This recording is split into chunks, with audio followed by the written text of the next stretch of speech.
एक गांव में एक छोटा सा लड़का रहता था। उसके घर की आर्थिक स्थिति बहुत कमजोर थी। पिता की मृत्यु हो गई थी। उसकी माँ घर घर जाकर बर्तन मांजकर अपना गुजारा करती थी। वह लड़का अक्सर चुपचाप ही बैठा रहता था। एक दिन उसके टीचर ने उसे एक पत्र देते हुए कहा, तुम इसे अपनी माँ को दे देना।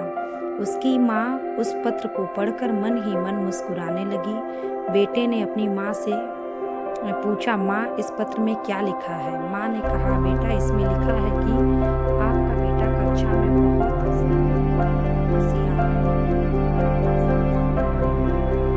अध्यापक नहीं है जो आपके बच्चे को पढ़ा सके, इसीलिए आप इसका एडमिशन किसी और स्कूल में करवा दीजिए। लड़का खुश हो गया और साथ ही साथ उसका कॉन्फिडेंस बढ़ गया। वह मन ही मन सोचने लगा कि उसके पास कुछ खास है। अगले ही दिन उसकी माँ ने उसका एडमिशन दूसरे स्कूल में करवा दिया।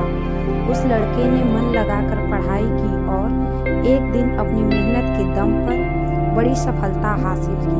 वह लड़का कोई और नहीं, महान वैज्ञानिक एल्बर्ट आइंस्टीन थे। माँ बूढ़ी हो चुकी थी।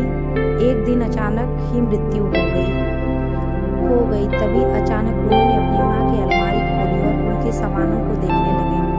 उनकी नज़र एक पत्र पर पड़ी। यह वही पत्र था जो उसकी टीचर ने उसकी माँ को देने के लिए कहा था। उस पत्र में लिखा था कि आपको बताते हुए हमें बहुत दुख है कि आपका बेटा पढ़ाई लिखाई में बहुत ही कमजोर है। जिस तरह से इसकी उम्र बढ़ती जा रही है, उस तरह से इसकी उम्र बढ़ रही है, उस तरह से इसकी बुद्धि भी विकास नहीं हो रहा है। इसलिए हम इसे स्कूल से हटा रहे हैं। जिस प्रकार से आइंस्टाइन की माँ ने अपने बेटे की सोच बदली, उसी प्रकार से आप भी अपनी सोच बदल सकते हैं। खुद सोचिए कि वो लड़का वही था, लेकिन आइंस्टाइन कैसे बने? सिर्फ अपनी सोच से। उन्होंने मान लिया कि वो खास हैं। हम अपने बारे में क्या सोचते हैं, ये हमारी ज़िंदगी में बहुत मायने रखता है। अगर आपको कहानी अच्छी लगी तो हमारे चैनल को लाइक, सब्सक्राइब, कमेंट, शेयर जरूर करिएगा। धन्यवाद।